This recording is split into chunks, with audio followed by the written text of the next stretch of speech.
Welcome to Blonde Highlights. I'm your host, Kris Yo. And I'm Kyle Hennessy.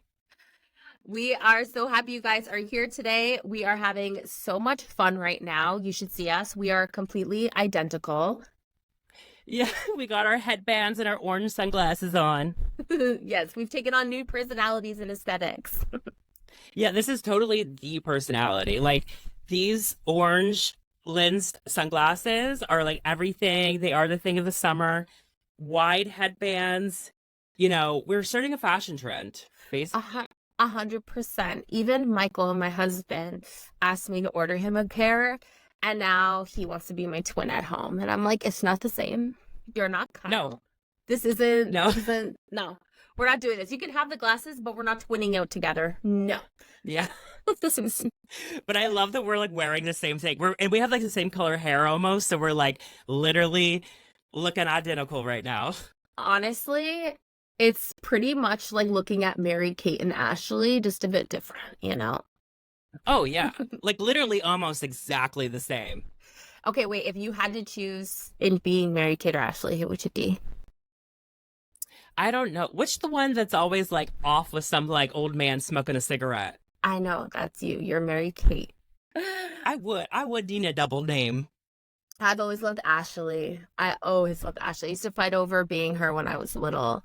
She was always like, she was always just, to me, seemed like really like girly and cutesy, and I don't know. I loved it. But I see that you're wearing really fun earrings. So I was basic. I'm actually missing one of my earrings. It fell out, but I'm just doing a gold hoop. But what are your earrings? So I got these a while back because I went through my cowgirl era like a year ago before everyone else. Yeah. And they are, one earring is a cowboy hat and the other is a little like cowboy boot. And they're gold. Yeah, and it's cute. It's just a little spice of something. I got to let the girls know. Yes. Are you going back into your cowgirl era? Like, is this like part 2, round 2? Oh, it's my whole life now. It's because of Beyonce. But it started before Beyonce. You know what I mean? Like there was this trip I was going to Vegas, and I was like, you know what? I'm gonna wear long denim skirts and cowboy boots. I wore cowboy boots the whole time. And what I love about cowboy boots is well, first of all, she's country. Okay, I grew up in the country. This isn't like cult. This isn't no appropriation. Listen, Kyle grew up real fucking country. Yeah. How new in Ohio. Yeah, but like I grew up in the kind of country, not the wealthy country, but the poor country, So we wore steel toe boots, not like this, not cowgirl boots, but I'm wearing them now, okay?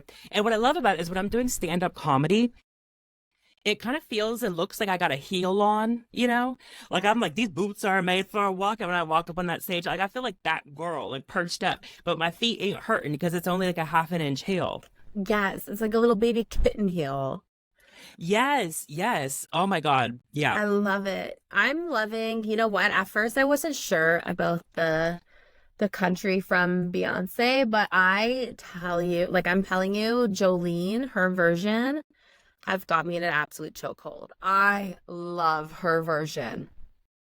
I do too. And a lot of people told me, they're like, oh, it's no different. It's kind of the same. It's kind of disappointing. And I'm like, what are you talking about? Because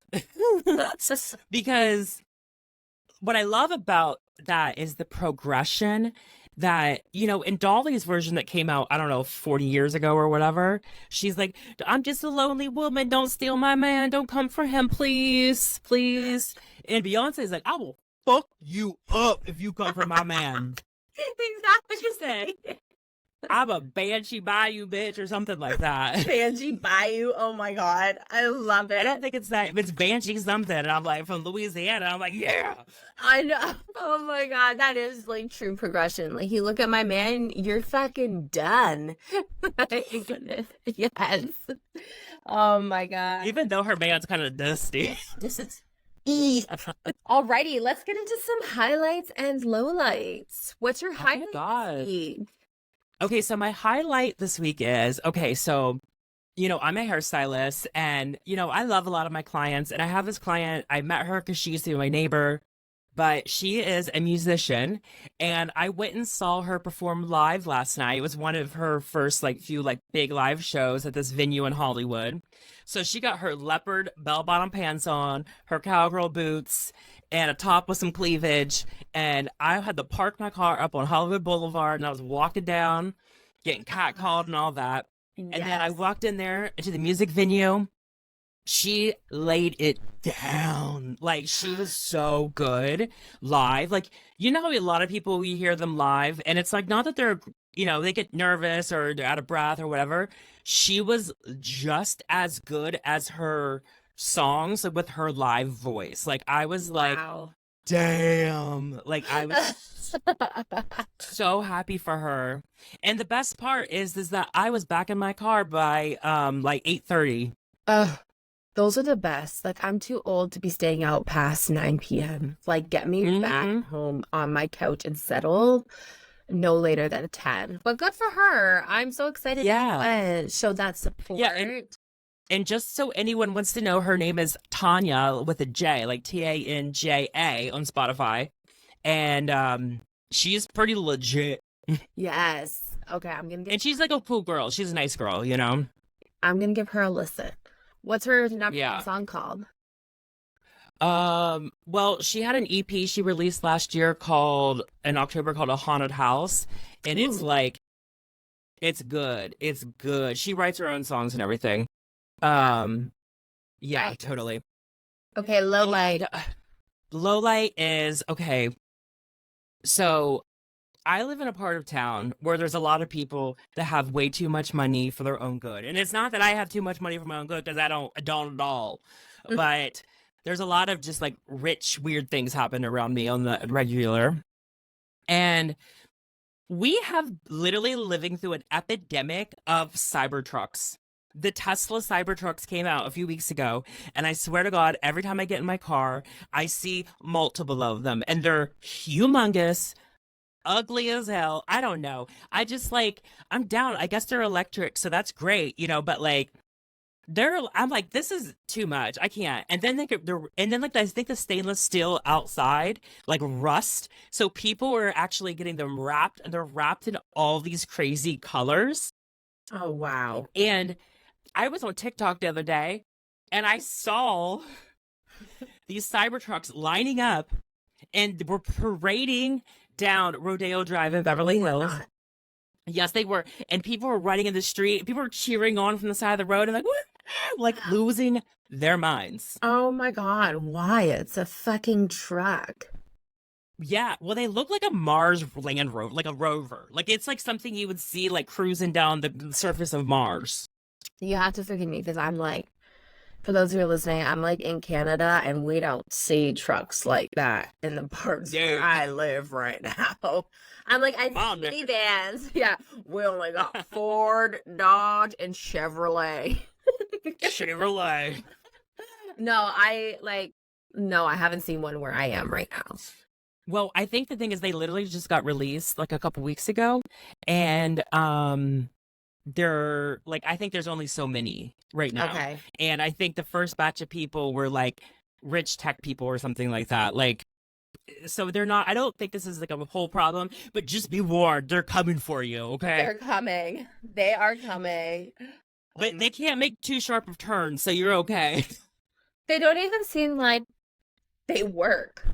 You know what I mean? I Like, know. They seem like they take up like 3 lanes and they're a hazard. I don't know. When I see one, first of all, I'm gonna feel so advanced, but I will let you know what it's like because I'm just picturing something in my head and it's just not working with our roads. But No.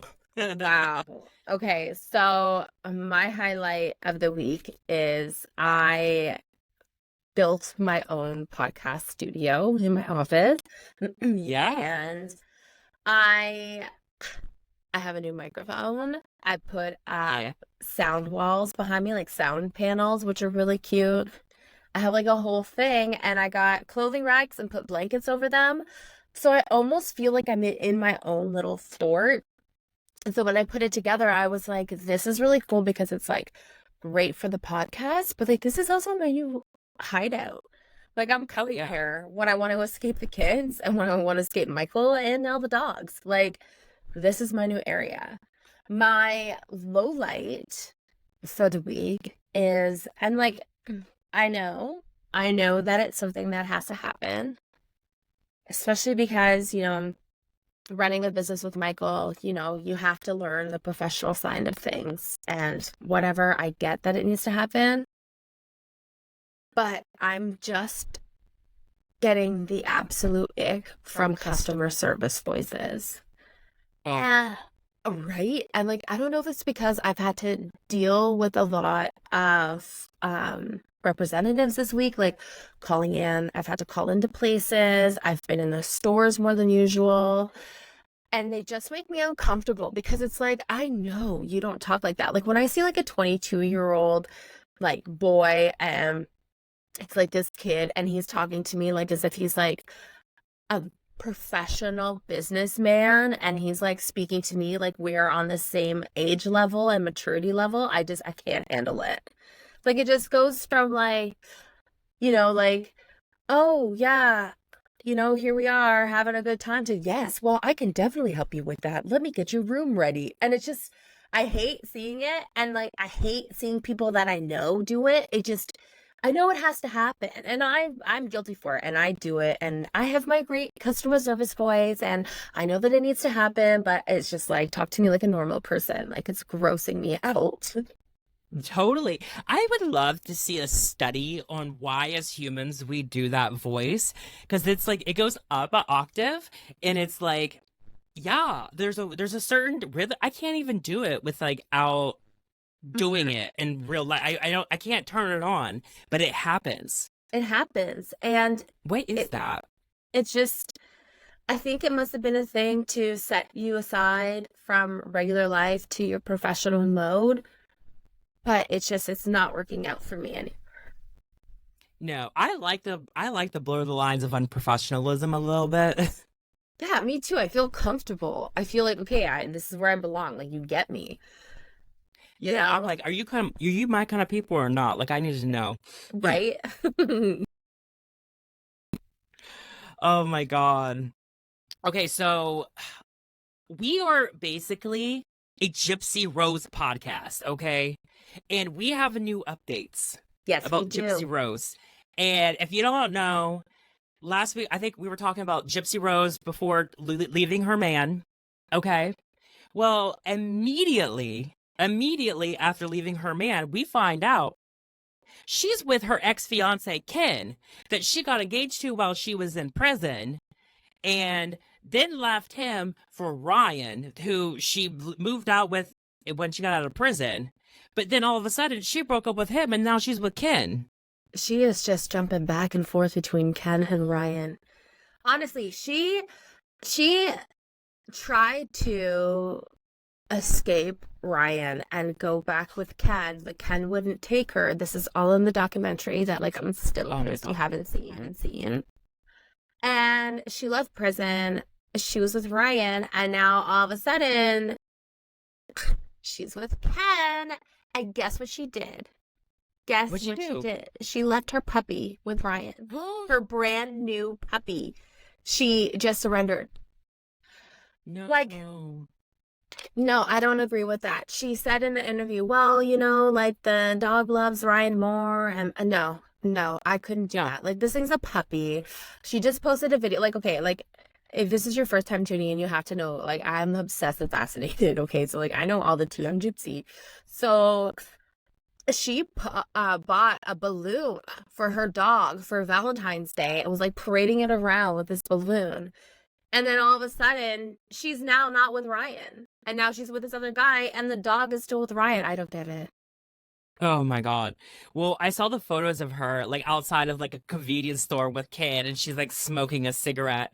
And I saw all these memes, and they're like, she's in her Lana Del Rey ride era. Which Yes. is like, if you don't speak TikTok like I do, Yes. basically like your Lana Del Rey ride era is that song from her came out years ago, and there's a monologue, and there's like the beginning of it. She It's basically like talking about riding off with these old biker men, and like she's on the road with these road hogs, the Yep. road hogs, Yep. and She she's just having smoking a moment. cigarettes, and she's being bad. Yes. And that's literally Gypsy now. She's like, the D's not fire.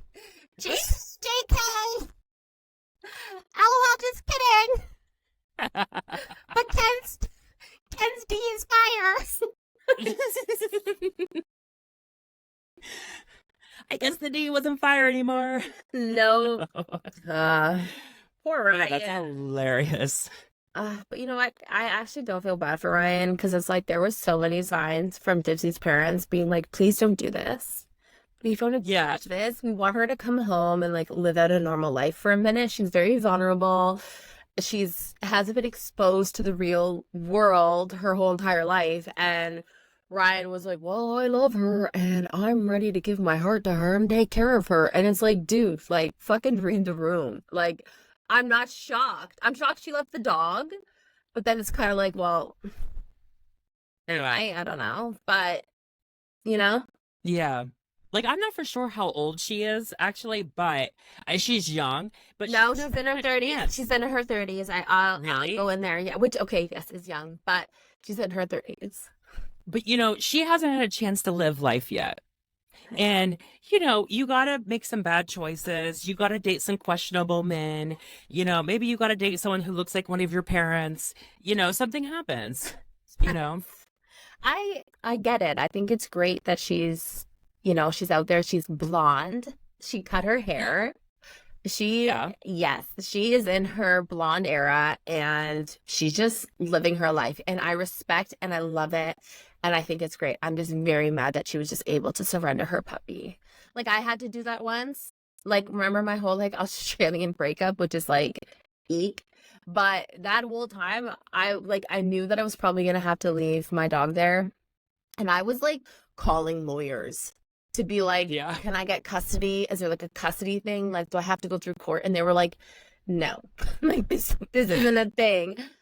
But I mean, and that was a different time and that was pandemic and that was moving countries and it was a thing. But like, I'm just mad at her. Come on, Gypsy. Yeah, Australia don't play. Step it up. When it comes to yeah, Australia doesn't play when it comes to like animals and things coming across the border. No. Yeah. No. But whatever. Yeah, and as a hairstylist who specializes in blondes, I will tell you what I see happening. Okay, this is a prediction, just because I see it happening all the time with young women, and we got to remember she maybe is in her 30s, but she's a teenager basically right now. She's just starting to live life. Is every time I see a photo of her, she's blonder. Yes. So, and she's only been out of prison for so long. How many times has she gone to the salon for highlights? Yeah. And what's going to happen is that she has caught the blonderexia, okay? And this is what happens. A lot of girls go through this. And then what happens is eventually all your hair breaks off. Yeah. And then you're in your fried blonde and bad extension era. Yeah. It's a rite of passage. And you know what? I've been through that. I used to bleach my hair, like full on bleach. And you have to know, like, I've been blonde now for, I don't know, 12 years, 13 years or something. And like the way that I have damaged my hair through this whole entire process is brutal. I have lost hair. I've had shitty extensions. I've done the whole thing. But now I know my hair care. So I hope that Gypsy, as she's doing this, she just gets her hair care because it could go really wrong for her. Mm-hmm. Yeah, she needs those treatments. Yes. So this week, we thought it would be really fun, and we hope that you guys will continue doing this, is we asked you guys to send us any question that you wanted to ask us, as well as send us in your weekly highlight and low light. So we went through some of these and we were on the phone and we were like dying over some of these. It was really hard to pick. So we have like a bank now of like all the good things that have come through.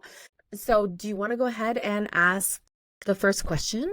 Yeah, totally. And I love that we're going to make this interactive with the people, the viewers. And so that's going to be fun. So it's not just all about us, you know? So the first question is from Haley in Los Angeles, where I am. And she said, I followed you both for a while. And what do you do to manage your mental health? That's a great question. I love talking. I think it really is. Yeah, I love speaking about Yeah. mental health. You go first. Okay, yeah. So what I do is I need peace, quiet. I need solitude. I started gardening. I have a community garden plot here in the city, and for me, it's this beautiful place that I go to, and it's like it's quiet there, you know? It Yeah. has massive high fences with barbed wire, and I like to sit in the garden. I hang out by my lavender plants. Okay, I say, and I talk to the bees.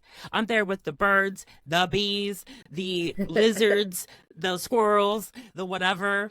I love that. And I just sit there and I'm like, it's a level of peace. It's outside of the human reality that we live in, Yes. this made up societal reality that we live in that's stressful and hard. I like to get down to the earth, you know what I mean? Get my hands in the soil.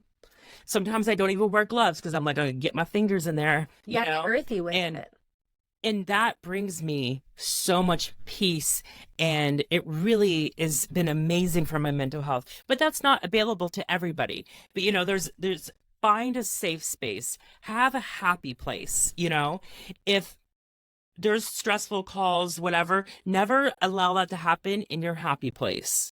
Yes. And for me, that's been great for me. Also, I see a therapist once a week and I take medicine.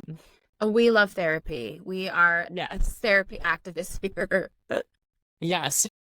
But I think that that's good. I think it's important. And even if you don't have access to like a secret garden, um, Yeah. it is good to have like just like a safe space. Like even if it's your bathtub where you can just go in and like shut down. You're not taking calls.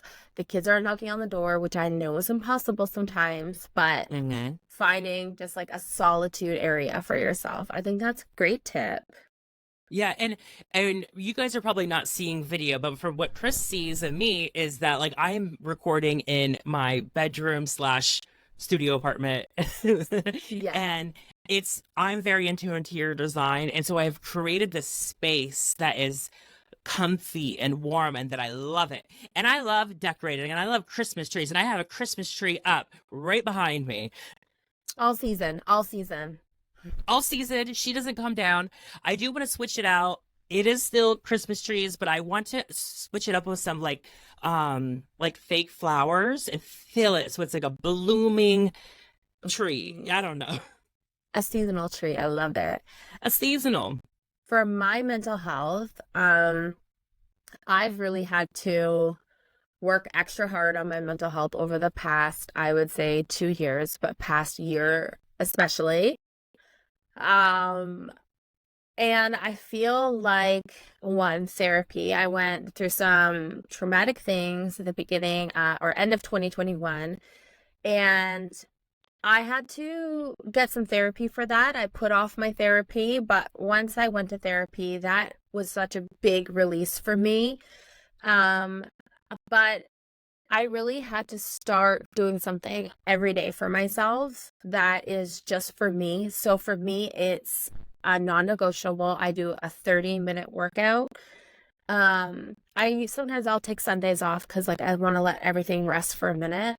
But once I switch my mentality of taking care of my fitness and working out for my mental health, my whole relationship with working out and fitness and how I treat my body has completely changed. And I feel like doing that overall has just really helped my mindset, and it's helped me be in a little bit more control of my emotions.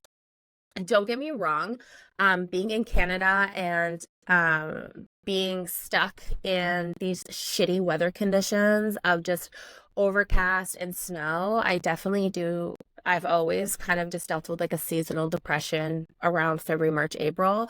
So, we're going back on that Willie Butrin.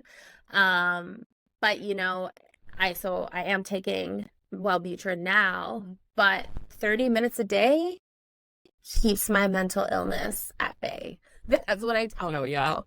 Because I do. I feel like even too just like having that time for yourself. So um even if it's not doing a workout, but even if it's 30 minutes of watching a show, 30 minutes of just like pure relaxation, alone time for yourself. And I know that it's hard, especially since now I am a stepmom. I know what it's like to not have that kind of time for yourself. Um when you have kids and a family. However, you have to prioritize it. You just sometimes just have to say no to your family and do it for yourself. Yeah. Because if your cup's not full, you can't pour for an empty cup. You can't fill their cups. So No. No. And another thing, well, first of all, too, I've tried so many different antidepressants, and it took me a while of trying different ones and different ones and different ones. Like I tried the Wellbutrin, it gave me a little more energy, but it didn't really work so much for me. And I found one now it's like amitriptyline or something like that. But one of my biggest things that I learned is I can get overwhelmed by things and get extreme anxiety and will have panic attacks and all that kind of stuff. And so one thing that I have learned is if something is driving me crazy, like I'm on the brink of losing it, mm, and I just have to say to myself, what can we do to fix this? What is the solution? If there is not a solution that I can do at this moment, I have to let it go. I have to let it go. It is what it is, you yeah. know? It's going to Yeah. burn down. I don't know. There's nothing I can do about it. So stressing about it and freaking out is not helping the situation. It's making my brain more clustered and I can't come to a solution. But if there isn't an immediate solution, you have to just let it go. It is what it is. It's, can be devastating, but yeah, Sometimes you do. just give it up. Yeah, you do. You just have to like let go of certain things that you're trying to control. And it's so hard too, especially in our professions because we work in such unique industries. It's really hard because, we don't have a steady 9 to 5 type of job. So sometimes my job can really, and especially in the past, it's really messed with my mental health because it's like I could be on top and I'm booking, booking, booking. I'm working with like awesome brands. And then all of a sudden, I just like come down from that and I'm in a low period, so Yeah. I've had to learn that okay, that's just the industry and there's not really anything that I can do about that outside of like the model maintenance that I have to do for myself. But I think being in this industry and dealing with that has also kind of fed into just in life learning just to let go and you can't control everything. Yeah, exactly. And, especially in your industry, I mean, it's just rejection. Yes. It's, Yes, it's like it's, pure rejection. There's nothing yeah. worse than fucking going to a casting. I'm sorry. And you know what? When I first moved to LA, I was so excited about every casting. I was like not jaded from the industry at all. And I would go and I'd be like, every casting's a new opportunity and you never know what it's going to lead to. But like that wore me down quick because there's nothing more frustrating and like nothing that makes you question your whole existence than going to a casting, having somebody literally just like look you up and down. If they have your book, like your portfolio in your hand, just like quickly glance at it, close it, and thank you. Like you're spending hours getting there, you're doing whatever, and it's just like a quick like, yep, thanks, bye. So like Fine. so yeah, I've definitely had to learn how to have some thick skin for my mental health, but just doing things and setting boundaries. Setting boundaries. I just want to add this in. You need to learn how to start setting boundaries for yourself, learning how to say no to things that you don't want to do. Who cares about being a people pleaser? That's something I've had to learn. Like, who fucking cares? If they don't like you, who cares? Their loss. So you have to set boundaries in your relationships, in every relationship. And just making sure that you are putting yourself first as much as possible. I know it's hard sometimes, especially with kids, but you still have to find ways to do that. So Yeah. we are now also mental health gurus. and Yeah. specialists. We've been through the ringer. Oh yeah, girl. Girl. We've been working on this mental health since I was like 12. I was one of those kids that was like always off with some like psychologist. Like, what's wrong with it? You know? God, I had this one. I had this one that would like come pick me up at my house and take me to Kmart. Oh my God, that's so messed up. Why? That's a weird approach. I'm sorry. Yes. It was just some random guy would show up at the house and I had to get the passenger seat of his Mustang and Ew. drive to Kmart and we would like talk about things what at Kmart. And why couldn't they even take you to like, a high value store to be like, you I know, like value yourself? Like, no, we're gonna bring you to the slums of Kmart. No. Oh my God. Okay, so weekly highlight. We have it here. Sorry guys, I'm unprofessional. I'm reading off the wrong page. Highlight. This is from someone from my hometown. So obviously, I had to put her in here. Yes. So this is from Caitlin from Bradford. And it's just blunt. Like, this is all she sends in the message, which just made it that much better for me. I told my annoying coworker to fuck off. Hell fire. Yeah. Okay, Caitlin. Like, good. Yeah. But you know what, though? I feel like that is part of setting a boundary. Totally. Totally. I've definitely been in situations, though, where you're at work and it's just like, just fuck off. Like, there's only so much, especially if you're working, I don't know where she works, but I'm gonna just go for office. But let's just say, just because that's what I can relate to. But there's only so much like office or workplace politics and culture that you can deal with. And there's only so many Karens at work that you can deal with for so long. Oh yeah. And people will push and they push and they push and they see how far they can push you. So sometimes you gotta just say it. You gotta go, listen up, Brenda. You can go, fuck off. Fuck off. That's what Brenda. you gotta do. Yeah, Brenda from accounting. Get back to your office. And you know what? It's just like, I really wish that I knew why she felt the need to tell this person to fuck off. But, Yeah, hopefully she's not the problem. I don't think so. No, Caitlin wouldn't be the problem. No, she would never be. No. Totally No. Brenda. It's definitely Brenda. But I just think, you know what? Sometimes people just need to be told to fuck off. Like, I just remember when I used to work in an office and there was this person in my office and it was just like, you'd be in a meeting and then they would just start asking questions. And it's like, do you really care? Like, do you actually care that much? Where now we've sat in this room for like 40 to 45 minutes when my work that I have to do is just piling up. So now I have to stay late because of this meeting. And now you're just going to start asking questions. Like, that person deserved to be told to fuck off, but I never had the confidence. So I commend Caitlin. I commend you for your confidence. Totally, yeah. And I struggle with that because I allow people to walk all over me.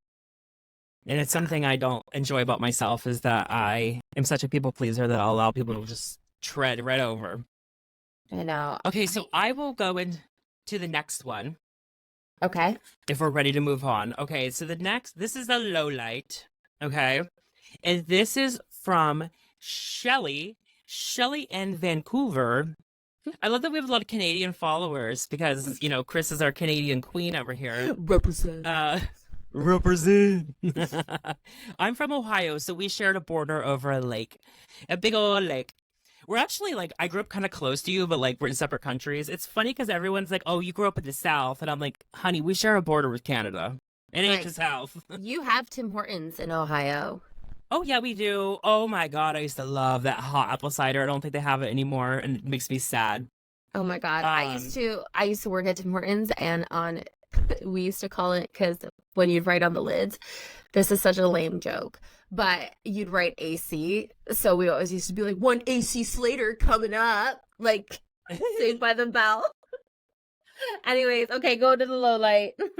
Okay, we're talking about Tim Hortons. Hold on a second. So the problem with Tim Hortons in my hometown is that we have a donut shop across the street. Uh-oh. That's legit. Like, it is the best donuts I've ever had in my life, and I cannot eat donuts anywhere else because I'm always disappointed because they're not Daryl's. Daryl's Donuts. Daryl's dough. Daryl's Donuts. So I would go across the street, get some stuff from Tim Hortons, and then I go back across the street, grab my donuts. I have to do it every time I go back to Hawaii. Does Daryl serve coffee? Yeah, it's just like a pot of coffee. Okay, yeah, so we're mixing it up. Yeah, so Tiff's Yeah, got and now coffee and then what's apple cider.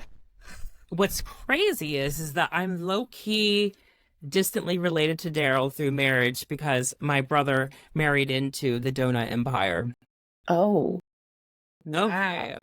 oh yeah, So you got a donut queen in the family. they had a donut wedding cake. Of course they did. Okay, Awesome. I'm going so off topic here. Okay, so Back to Shelley Shelley Vancouver. Shelly, back to Shelly and Vancouver. Her low light is that I just broke up with my boyfriend that I work with, and it's been a nightmare. Honey, I'm sure it is.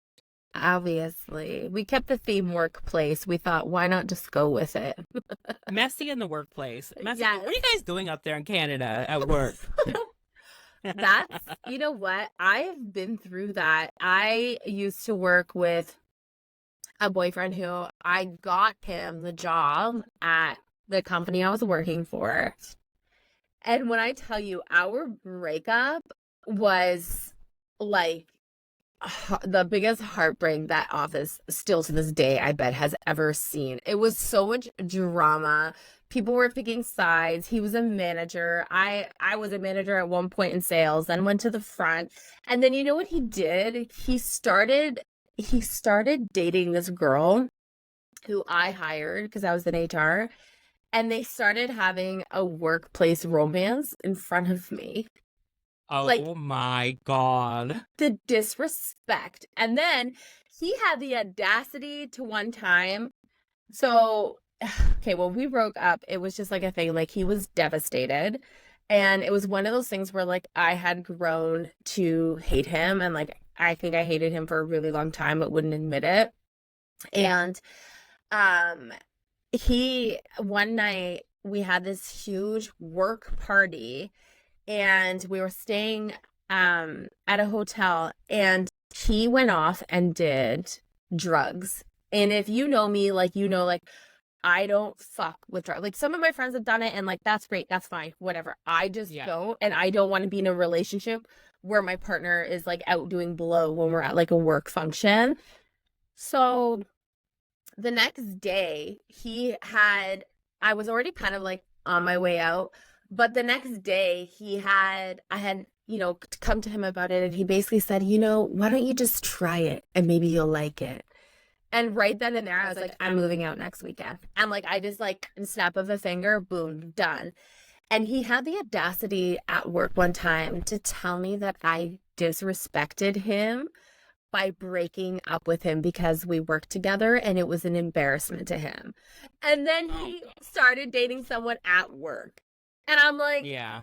dude, you don't make sense. This isn't lining up. So I hope, Shelly, that your situation isn't as like messy and just fucking dramatic as mine was. It was hell.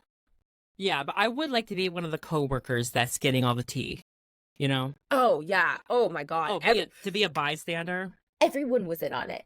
Even some of the bosses were like in on it because it was just like, because like I'm so dramatic and it was like love and passion. And then you can tell like there were moments where like he was very obviously still trying to flirt with me. He would come to my desk. He brought me like Nutella for Christmas. He was always trying to like be around me, try to like start meetings where I needed to be there. It was just a whole thing. But everybody who was working there was definitely like, give me more, give me more, give me more, give me more. We were putting on a show at. Yeah. And here's the thing is, I think this is something that is probably more common than not. And it's something that happens because like you spend most of your life at work, you know what I mean? And then you go home and whatever, you know what I mean? But you see your coworkers all the time. Mm-hmm. I work in a hair salon and then I do stand-up comedy, and you don't want to date either of Yeah. those Yeah. positions. You cannot date a comedian, they're terrible, and you cannot date another hairstylist. Like, it's just, I can't imagine that type of competition. I think Not at all. I think what would be as our smart thing to do is if anybody is considering dating a coworker is make sure that there is some sort of friendship there. Because at least if you start as friends, there's like that basis of respect. Like my ex and I, there was no basis of respect in our relationship. So when we brought the No. relationship to work, it was like shame on us. However, I do think that if you go in and you're both friends and mature enough, then you can definitely make it work. But it is hard because sometimes office flings happen without you even really realizing that they're happening. And I mean that Yeah. by like all of a sudden you're just like crushing on someone that's right in front of you. They're always there and you're not intentionally seeking anything. Yeah, and I will say this. I lived in this high-rise apartment one time, and I slept with a couple of my neighbors. And it got a little messy. The worst is when you're like in the elevator with somebody else going up, Oh do God. do do do do do, and they're in there with you, and you're like, hmm, hmm. Oh no. Yeah, That's messy. we went through a little messy era when I lived in that apartment. It was a little messy, and I did a lot of questionable things like that. Yeah. But I'm a kind of person where I am friends with almost all my exes. There's like only Ew, one or two. why? There's only No. one or two that I've sworn off, okay? But I run into the people I've dated all the time. A couple of my closest friends, I met them because we dated. Okay. Okay. But now it's been so long ago, and I'm a completely different person, whatever, than then. So, Yes. But I mean, like, I think it's one of those things where like you could probably be friends with an ex from so many years ago and all like the dust has settled. But like I don't even care to see my exes. Like I have ex-boyfriends from high school who like have me still to this day blocked on everything. And I know this because like, my my best friends and I we had a sleepover recently and we were like creeping and we were like I'm still blocked. High school was how many years ago? It's like I just don't get it. But my advice, Shelly, is when you go to work, hold your head high. Don't even look at him. Go for that promotion. Don't let him bring you down and just thrive. Just do oh everything you yeah. need to do to thrive. Do the things that maybe you didn't do when you were with him because of him. Just absolutely just live your life. And he's going to be, they say that guys take breakups way harder than girls. And I see it and I believe it. And I think that if you can just go in and just be thriving every day, then you're coming out and you're leaving that office, I'm assuming, on top all the time. Oh yeah. Oh, and just to do a little callback, be be Beyonce's version of Jolene when you go into work. Yes. Yes. Honestly, like just if there's another woman in there that wants him, let her take him. Just let her take. Jolene. Yes. Jolene. I'd be like, Jolene, come get my man. Like, ew. Oh my God. Okay, well, that is a wrap for today's Yeah. episode. Thank you so much, guys, for listening. I hope you guys have had just as much as fun as we have. I feel like we've had a lot of fun today. But be sure to send in your questions as well as your highlights and lowlights of the week. There's no limit. So yeah, have a good week and we will see you guys next week. Okay, I want to add one thing is that hopefully this episode we have recorded it in a better way, that we've hopefully upgraded the sound and everything. So hopefully it's, the Yes. best episode yet. Let us know what you think of the sound quality because if my at-home studio isn't working out, I'm gonna snap, but I need to know. Yeah. Yes, exactly. Exactly. Okay, guys. We'll talk to you guys later. Have a good day. Bye.